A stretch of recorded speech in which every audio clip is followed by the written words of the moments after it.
The Secret Hours, I suppose, is merging two ideas that I had. The first of these is an action sequence, really. It begins with a man being woken up late at night in his North Devon cottage, finding that his house is under attack by unknown assailants. And he ends up running for his life down Devon's green lanes in the middle of the night.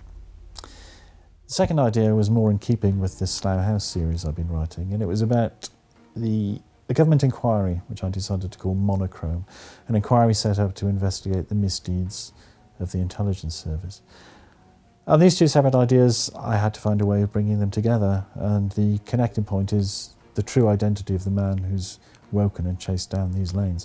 He's not who he says he is. He's not who he's been pretending to be for the past 30 years. He has a history, and that history is uncovered by the Monochrome inquiry.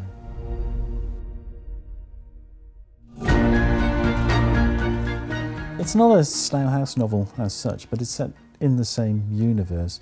When we move back in time, back to Berlin in the 90s, the world that these people are operating in is run by Regent's Park, which is the intelligence service as established in the Slough House novels.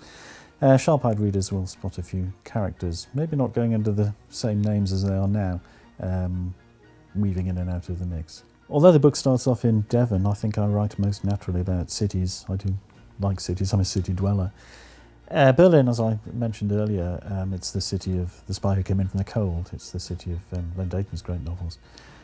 And I didn't want to write about it while the war was up there because that's a bit too far back for me. I didn't know the city then. And I felt that that Cold War era was still hanging on for years after the Cold War was officially over. So Berlin became the place that I wanted to write about, and so I spent quite a while trying to find out what it would have felt like. I didn't want to write an accurate geographical portrait of the city with too many of those kinds of details in it. I wanted to know what the city felt like to be there. I wanted to know what the smells were like. I wanted to know who the people were, what kind of people were in Berlin at that time, because I knew it was quite a heady culture going on, and I felt that it was a culture part hedonism, part despair, and it's that kind of conjunction always interests me.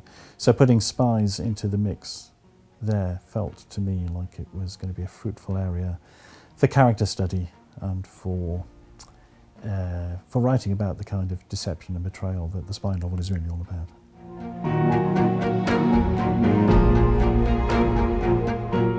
When I started work on the book, I'd intended it to be a complete break from the books I'd been writing, from the Slough House novels, which I'd done several times in the past. I wrote a book called This Is What Happened, and another one called Nobody Walks, which had been standalones written while I was already working on the series.